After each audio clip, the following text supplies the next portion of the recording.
What's up, y'all? Welcome back to another episode of Let's Talk USC Women's Basketball. And it's your girl, Cece. And today we're breaking down USC's entire 2025-26 non-conference schedule. We'll touch on every matchup, but we're going to deep dive on the five that matter the most. The ones against teams ranked in the top 15. North Carolina State, South Carolina, Notre Dame, Cal, and UConn. These are the games. They're going to test us early and define our identity. So let's dive in.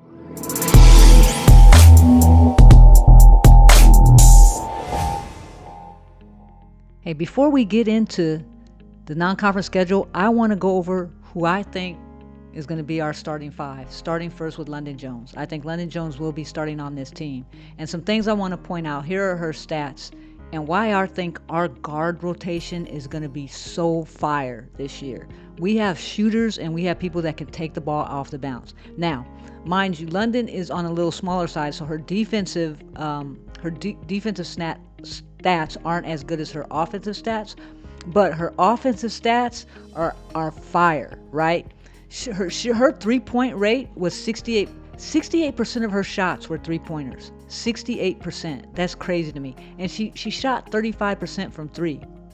Now, UCLA set her up mostly as a catch and three shooter, but she can shoot the ball off the bounce. She can shoot the ball in transition. She can drive and throw up that little floater. So I think you're going to see her more active in our offense than she was at the UCLA offense that they ran. So we're going to see more of London Jones on dribble drive, passing off, catch and shoot threes, but also being able to shoot off the bounce, which is going to make her a more complete player. So I look forward to seeing that from London Jones. So she will be starting.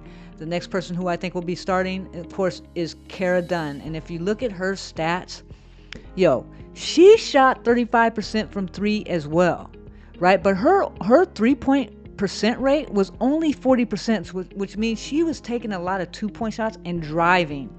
She is a driver. She can drive the ball.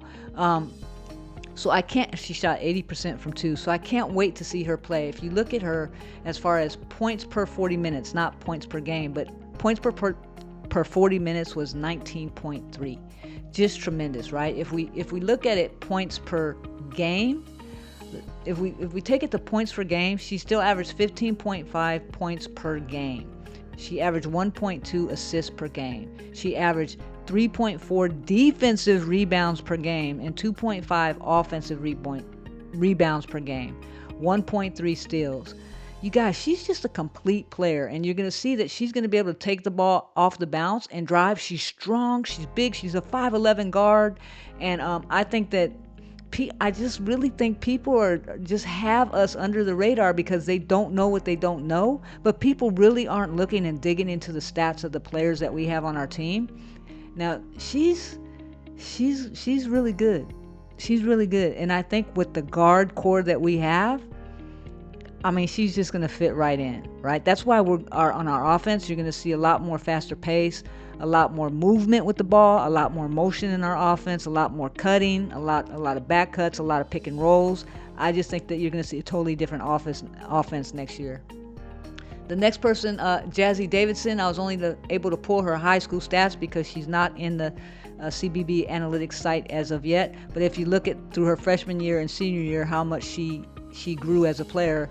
Her senior year, she averaged 29.3 points, 8.7 rebounds, 3.3 steals, 2.6 assists, and almost 2 blocks per game. Y'all, she's so smooth too, right? That's why they call her Jazzy, right? Because she is jazzy. She is smooth jazz all the way. So I can't wait to see her on the court. And again, as I mentioned before, she's taller than 6'2". I think she's about 6'2 and a half, 6'3". She is so long, right? And she's so competitive. So mix her with Cara Dunn, Jazzy Davidson, London Jones, and Kennedy Smith, who we'll look at right now. It's going to be awesome. It is going to be so awesome. So here, when you look at Kennedy Smith's stats, right? Her 3-point percentage amount of takes, she shot the ball from three 52%, so half her shots came from three, and she shot 30%. Now, we got 3-point shooters all over the court this year, this upcoming year. So I'm so excited about that. But Kennedy, where she thrives is on defense, right? And her defense right here, if you look right here, all in the green. Steal percentage, blocking percentage, Hakeem percentage is steals and blocks together. Just amazing defender, right? 1 block per 40 minutes, 3 steals per 40 minutes. That's in the 97th percentile. That's really good. Okay, I can get all, let me stop with the stats because I can just get all in the stats. But look at that 4-guard starting lineup is going to be so tough to deal with. I'm telling y'all, it's going to be tough to manage, right? And then you come off the bench with Malia Samuels. Malia Samuels shot 32% from 3. Her 3-point percentage rate was a 64.7. She shot 89% free throws. She's a great defender as well. So you come off the bench with Malia, and then you come off the bench with D. Mendez as well. D. Mendez. Now, this right here, where y'all might be concerned, I'm not concerned with that, because in Washington, she was playing guard and forward, stretch 4. I think with us, you're going to see her playing a lot more stretch 4, and she's only going to be asked to take a 3-point if she's extremely wide open. I think you're going to see her more on the defensive end this year, and I think you're going to see her shoot that mid-range around the elbow, free throw line, little baseline jumper, driving to the bucket, floaters. I think that's the game that we're going to see of her a lot this year. I think, like I said before, and I even said it when I did her film breakdown, defensively, she has some work to do with her footwork. So hopefully Beth Burns can get her dialed in defensively. If Beth Burns can get her dialed in defensively and she understands her role, she's going to be able to help us a lot, especially playing the front court in the stretch 4 position. So coming off the bench is going to be really good. And then some stats that I could not pull up because we just didn't have enough was Vib and Yakia Milton, who I do think will start for us. Between her and Gerda, they will be starting. It just depends which one comes in and wants it more, that starting position, and which one can adapt to the pick and roll a lot faster, because we're going to be using our post more in the pick and roll.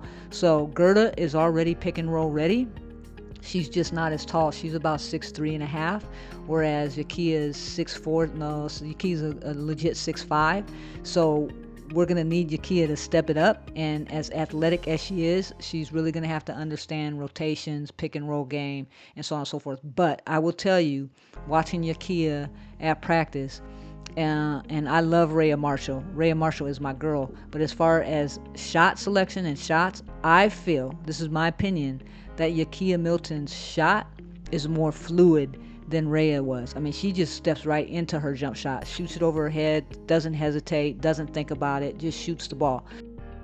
We'll also have Ryan Forcier coming off the bench as well, which I think is going to be a big plus for us. I think that she's going to be our 3-point catch and shoot queen next year, so I think she's going to see a lot more playing time than she did last year, and expected to hit shots. Now, the one thing I want you guys to look at, this is from last year's team. Here are our stats, and the one thing that we needed to improve on was 3-point percentage shooting, which I think you'll see a big improvement in that with Jazzy Davidson and Cara Dunn shooting 35% from 3, and London Jones 35% from 3. I think you're going to see a real uptick in our 3-point percentage. That's why I think we're going to be so hard to guard, because we're going to not only be able to shoot 3-point shots, not only be able to shoot mid-range shot, but we're going to be able to cut to the basket, drive to the basket. I mean, we have every type of player that we needed last year. We have. I mean, we had a great team last year, a phenomenal team that if JuJu didn't get hurt, as you all know, we would have made it to the Final Four. But this year's team, I think, is going so under the radar because everybody assumes since JuJu is hurt that, USC is just going to be sorry, and that's not the case. We have dribble drivers, which we really didn't have last year other than JuJu, right? We really didn't. When you look at our team, most of our team was focused on we didn't even do that much ISO play other than JuJu. It was usually drive and kick or get it into the front court to Kiki or to Rhea doing pick and rolls, that type of offense, the flow offense, read and react off the defense. that's why I said this year is going to be totally different with the guards that we have. As long as they understand their role and be able to play off each other, this team is going to be difficult to stop.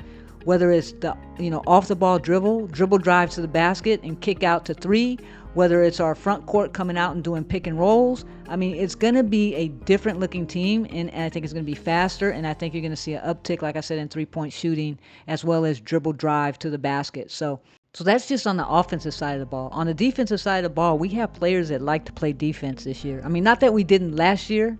We did like to play defense last year with JuJu and Kennedy, and Kiki and Rhea. We had players that could play defense, but this year we got 5 or 6 guards that love to defend. You know how hard that's going to be for other teams to manage? It's going to be so tough. And then if Yakia and D. Mendez and Gerda, if they can get on board defensively as rim protectors, Viv is going to be good defensively. Laura Williams, who I forgot to mention because she hasn't been cleared yet, but if she gets cleared, that girl can rebound. She's strong, right? She can jump. She's powerful. So I just think it's going to be interesting to see our defense. I'm more excited to see our defense than I am our offense, because last year we were great defensively. But I keep saying we're going to be in the top 10 this year, as long as people understand their roles and as long as they want to play defense. So let's talk about the non-con schedule. All right, let's break it down. Let's break down this non-conference schedule, because I'm going to take a deep dive into this. I'm not just going to give predictions off the top of my head. I'm going to break it down. Okay, let's break it down, and I'm really going to break it down, and I'm going to look at things differently, analytically, so you guys can understand where I'm coming from. But as you can see, this is the roster from last year's USC team. So when you look at our defensive structure and our offensive structure, we really lost a lot. JuJu Watkins, she was great defensively. She was our leading scorer at 23.9 points a game. Then we lost Kiki. She averaged 18 points a game. And then TVO averaged 6 points a game. Rhea averaged 8 points a game. Avery Howell and Kaylee Heckel averaged about 15 points a game between them. So we lost 70 points a game. So how do we make that up to be more efficient? I'm not sure we do. I'm not sure if we're going to be a high-scoring team next year. We might be if others come in and score, like Cara Dunn and Jazzy Davidson and London Jones. But as a team, grouping all those together and what they did at their other schools, that was 51 points a game together. So we're still short 20 points. And that's if Jazzy can score 29 points a game, which I totally doubt that's going to be able to happen. Cara Dunn, she averaged 15 points a game. Will she be asked to do more? Probably. So it's going to be as a collective unit that we score, because our bigs, there's no scoring from our bigs whatsoever in the team that we have now, because most of them played a reserve position. So we don't know how effective that's going to be. We're going to be relying mostly on our guards to score this year, I believe. So that being said, when we look at the schedule, right, when we look at New Mexico State, that should be a win for us. We'll be testing the waters, filling everybody out, understanding what we need to work on, where we need to get better, what we are good at, offensively and defensively, looking at our rotations, and starting to get people comfortable with playing together. And then we go right into North Carolina State. Now with North Carolina State, I have my notes here. With North Carolina State, they averaged 79 points per game last year. They were really good at scoring, but they lost a lot. When you look at their team, that's Notre Dame's. Hold on, let me find North Carolina. When you look at North Carolina, here is what they lost. They lost Anaya Rivers at 11.9 points. They lost Isaiah James, 17.9 points. They lost a lot, right? They lost Madison Hayes. She averaged 10 points a game or 11 points a game. They lost 56 points a game. I'm not sure where they're going to make that up. Now they brought in Camille Pierre, but who knows if she's going to be eligible, and she can't make up 56 points. So when you look at this breakdown, one, I think that North Carolina State is nowhere near as good as USC as far as talent level and experience. We have them on the guard side and front court. they're lacking as well. So that's going to be an interesting matchup to see the two front courts play together. Defensively, I think that we're going to be a much better team. And if you just look at the breakdowns, look, they lost. They have Zoe Brooks coming back, Tilda Trigger, Zam, and other players who didn't play a lot. And then they bring in Camille Pierre, and they bring in, well, here's their 2025-26 roster, and they don't have anybody really notable that transferred in that are bringing a big amount of points other than Camille Pierre. I mean, they got Caden Samuels from UConn and Camille Pierre, and we don't know if she's going to be playing, but Zam Jones is a good guard, and Tilda Trigger's good, Zoe Brooks is good, so they got a decent team. Do I think that they're going to beat USC? I just don't. I don't think that they have the squad to beat USC this year, just the way it lays out roster-wise and stats-wise. I think our guards are much better. We have a bigger guard rotation and bigger guards that are going to be able to score on them. And then our front court, we got too much of a front court more than their inexperienced front court. So I just think with Milton, Gerda, Viv, Laura, and D. Mendez, that's just going to be too overwhelming for them. So I really think that we're going to win this game. So this game, I'm giving to USC. Then as we look at the schedule, the very next game is South Carolina. And when you look at South Carolina, when you look at their team last year, they lost a lot, right? They lose I think almost 30 points. They lose Bree Hall, they lose Tahina Paopao, they lose Sanaya Fagan, they lose Malaysia Fawali. And these players down here, Miriam Duda, Maddie McDaniel was pretty good, Adele Tack didn't hardly play. They have Joyce Edwards, Chloe Kitts, and Raven Johnson are the three players that they have, really, that bring something to the team from last year, right? Then and Raven, then they bring in their transfers, right? They bring in the transfers, which they don't even have their 25-26 roster up, but they bring in Medina Okot from Mississippi State, 6'6". She averaged like 8 points a game for 6'6", and as big as she is, I thought she'd be a little bit more dominant. They bring in Tahina Latson from Florida State. Tiana Latson. I get names mixed up because I'm looking at players every day. Latson from Florida State, who averaged, she was the second leading scorer in the country. What scares me about this whole Latson thing is, Malaysia Fawali was a ball dominant guard as well, as you might call it. She liked to go get her buckets. She liked to be flashy. She liked the ball in her hands.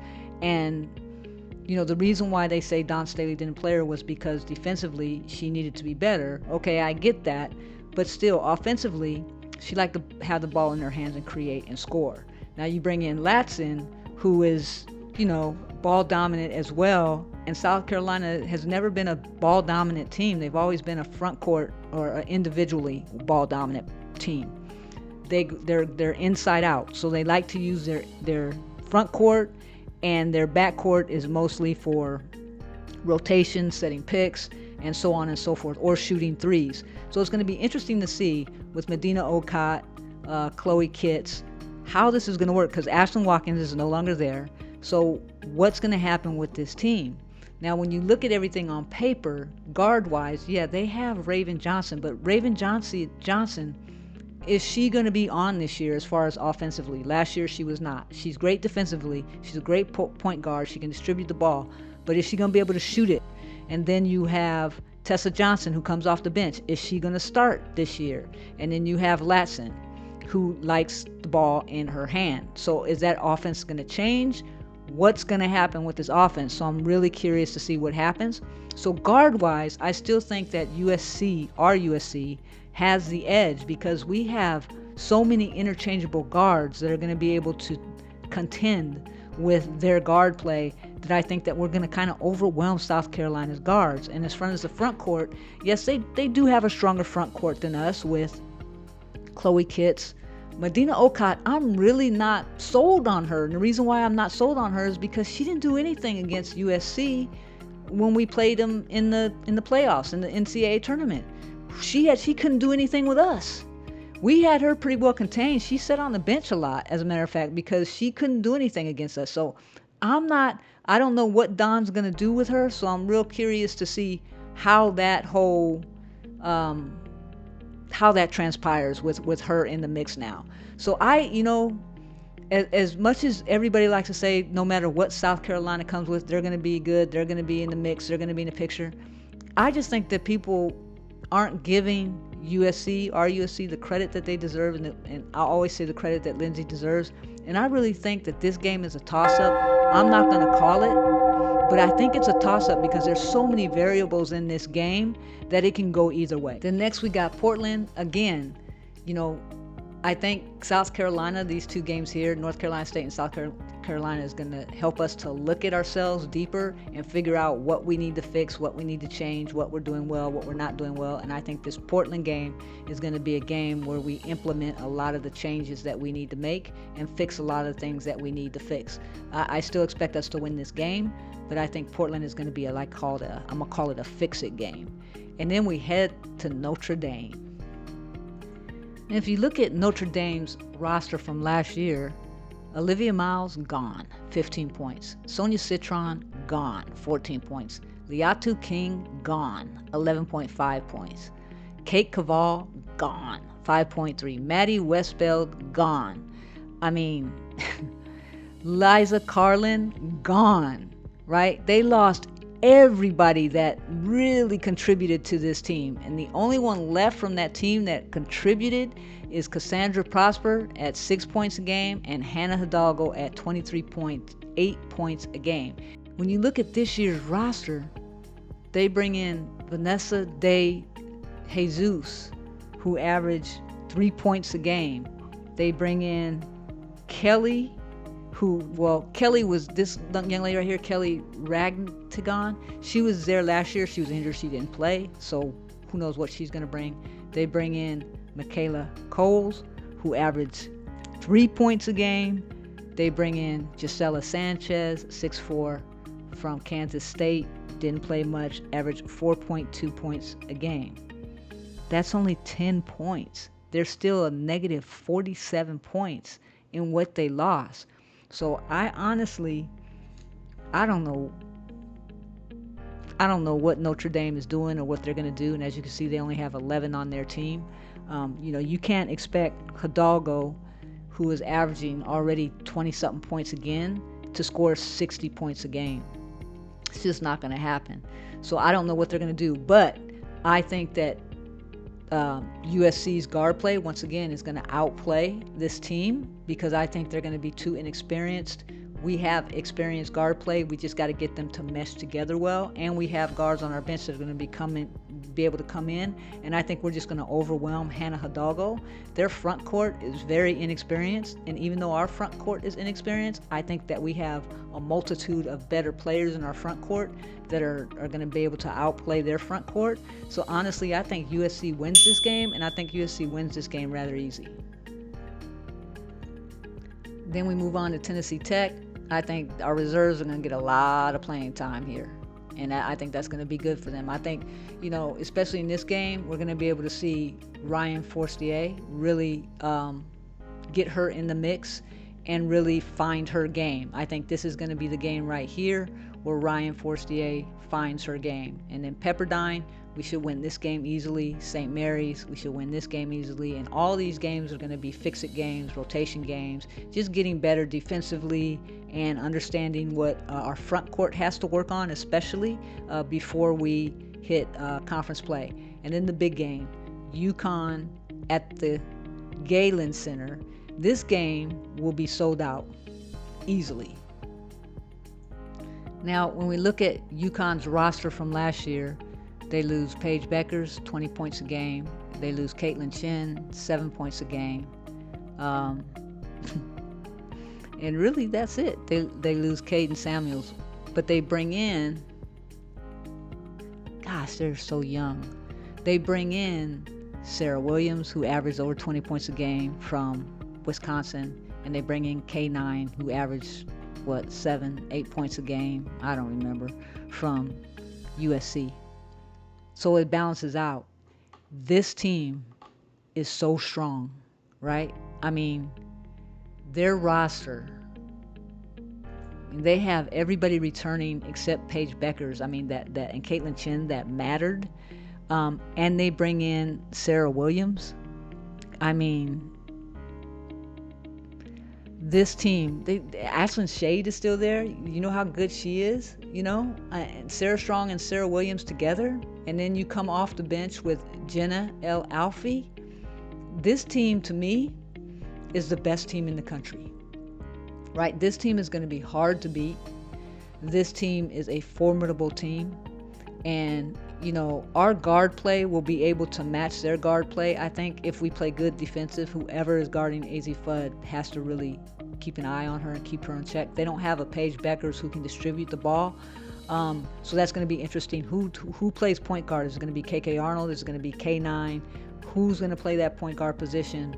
KK Arnold is more of a distributor and not a scorer, so that's going to be interesting. K9 is more of a scorer and not a distributor. So it's going to be interesting to see how that plays out. But I have UConn winning this game against USC. UConn's front court is going to be stronger than ours at this point in the season because they're more experienced with Sarah Williams and Sarah Strong together. Them two together are going to be a formidable front court. So I have UConn beating USC in this matchup. And then the last two games are Cal Poly and Cal. And I want to talk about Cal for just a little bit. Now, Cal is another one of those teams that just lost everybody. Cal lost 70 points per game. They lost 70 points. They lost everybody. They lost Marta Suarez. They lost Lulu Twindle. They lost Kayla Williams. They lost everybody that started on their team. They lost. If you look at right here, they lost. And they lost Jada Noble. She only scored 2 points a game, but she's gone. Everybody else came off the bench and averaged less than 3 points a game. So they're in a rebuilding year. When you look at their roster, they brought in, they have Lulu Twindle still. They have this young lady right here is the one I want to mention, Naya Ojukwu. She's from Morgan State, out of the MEAC. She was all MEAC, and she averaged almost 18 points a game. This is going to be their go-to player. She's a sophomore. She's 6'1". She's a forward. Everybody else that they got in didn't really play. So they do have Ilana Puff Morris, who's a star freshman. She's 5'5". She's coming out of Etiwanda. She was really good for Etiwanda. So that's going to be interesting. But everybody else was either a bitch player. Sakima Walker, again, from South Carolina. Didn't see any playing time. Is not that good. Slow feet. So it's going to be interesting to see if she starts or not. And if she starts, what she's going to be able to do with Cal. But I have USC winning. Our guard play is just going to take this team to school, honestly, I think. And I have us beating Cal, and I have us beating Cal handily. So there you have it. Hey, y'all, there you have it. That is my breakdown of the USC non-conference schedule. I have them losing one game with another one a toss-up to South Carolina and losing to UConn. I have them winning every other non-conference game this season. Let me know your thoughts. Let me know if you agree, disagree, where your head is at with South Carolina, where your head is at with UConn. Hey, I'm always interested in great conversation, so let me know. And if you haven't checked out the website, please do so. USCWBBMedialab.com, right? It's a hub for everything USC women's basketball.